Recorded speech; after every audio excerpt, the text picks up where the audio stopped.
इस वीडियो में हम सभी देखने वाले हैं हिंदी के छठा चैप्टर जिसका नाम है जनतंत्र का जन्म। तो आइए, जनतंत्र के लेखक आप सभी जानते हैं रामधारी सिंह दिनकर थे। वहीं कवि के परिचय को जानते हैं। तो कवि के बारे में कहा गया है रामधारी सिंह राष्ट्रकवि रामधारी सिंह दिनकर। राष्ट्रकवि रामधारी सिंह दिनकर को कहा जाता है का जन्म 23 दिसंबर 1980 को बिहार जिला के बेगूसराय में हुआ था। बिहार में जन्म हुआ था इनका, बिहार के बेगूसराय में। इनकी माता का नाम मनरूप देवी था। इनकी माँ का नाम मनरूप देवी था। पिता का नाम रवि सिंह हुआ करता था। पिता का नाम रामधारी सिंह दिनकर के पिता का नाम रवि सिंह। इनका निधन 24 अप्रैल 1974 को आपातकाल के पहले हुआ था। 1974 24 अप्रैल। रामधारी सिंह दिनकर राष्ट्रकवि के नाम से जाने जाते हैं। दिनकर जी को संस्कृत के 4 अध्याय पर संस्कृत अकादमी पुरस्कार तथा उर्वशी पर ज्ञानपीठ पुरस्कार, संस्कृत के 4 अध्याय पर साहित्य अकादमी और उर्वशी पर ज्ञानपीठ पुरस्कार मिला। उन्हें भारत सरकार की ओर से पद्म विभूषण पुरस्कार से सम्मानित किया गया। वह भारतेंदु युग के कवि थे। पूछा जाए रामधारी सिंह दिनकर किस युग के, तो भारतेंदु युग के कवि। इन्हें पद्म विभूषण भारत सरकार ने दिया था। राष्ट्रकवि कहे जाते थे। इनकी रचनाएं जो है रेणुका, रसवंती, कुरुक्षेत्र, रश्मिरथी, नील कुसुम, उर्वशी, हारे के हरिनाम, अर्धनारीश्वर, संस्कृति के 4 अध्याय, दिनकर की डायरी इत्यादि महत्वपूर्ण है। रेणुका, रसवंती, कुरुक्षेत्र, रश्मिरथी, नीलकुसुम, उर्वशी, हारे के हरिनाम, अर्धनारीश्वर, संस्कृति के 4 अध्याय, दिनकर की डायरी। इम्पोर्टेंट ध्यान रखिएगा, उर्वशी के लिए ज्ञानपीठ पुरस्कार, संस्कृति के 4 अध्याय के लिए साहित्य अकादमी पुरस्कार मिला था। पूछा जाए कवि की दृष्टि के समय के रथ का घर घर नाद क्या है, स्पष्ट करे। तो आप सभी सुने होंगे ये कविता जनतंत्र का जन्म, सिंहासन खाली करो जनता आती है, दोरा समय का घर घर नाद सुनो, सिंहासन खाली करो जनता आती है। तो घर घर नाद का क्या अर्थ है, घर घर नाद क्या है, स्पष्ट करें।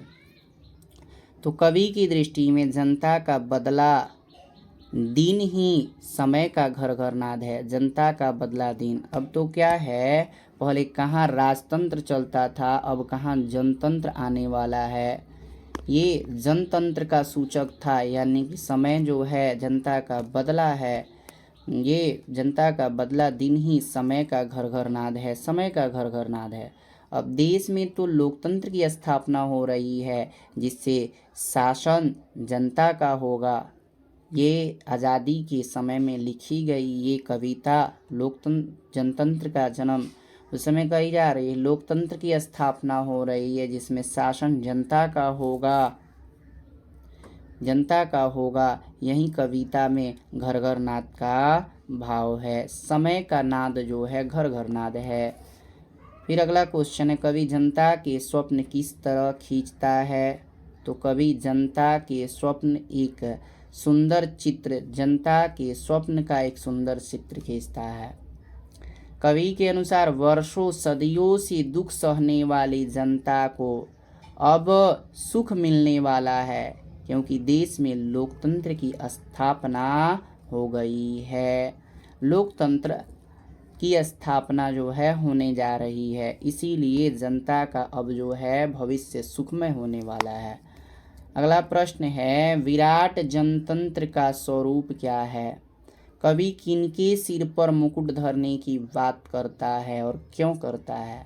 तो विराट जनतंत्र का स्वरूप 30 करोड़ जनसंख्या वाले देश में लोकतंत्र की स्थापना है।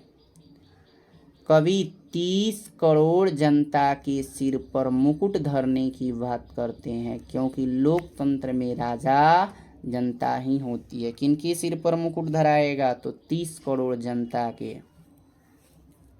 ठीक है, क्योंकि लोकतंत्र का राजा जनता ही होता है। अगला प्रश्न देखिए, कवि की दृष्टि में आज के देवता कौन है और कहाँ मिलेंगे? तो कवि की दृष्टि में आज के देवता सड़कों, खेतों, खलिहानों में काम करने वाले लोग हैं। ये लोग सड़कों में, खेतों में, कहीं अन्य जगहों में काम करते हुए मिलेंगे। तो देवता सड़कों, खेतों, खलिहानों में काम करने वाले लोग, ये लोग सड़कों, खेतों में तथा कहीं अन्य जगह पे काम करते हुए दिख सकते हैं। पूछा जाए कविता का मूल भाव क्या है, संक्षेप में स्पष्ट करें। तो इस कविता के कवि रामधारी सिंह दिनकर जी कविता में काफ़ी रहस्यमयी बात छुपी होती है।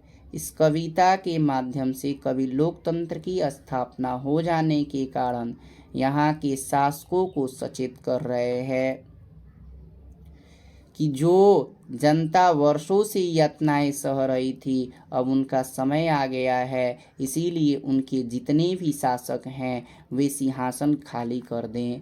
ये जो है कविता का मूल भाव है, इसी को हम लोग संक्षेप में आप लोग लिखिएगा तो बातें स्पष्ट होगी।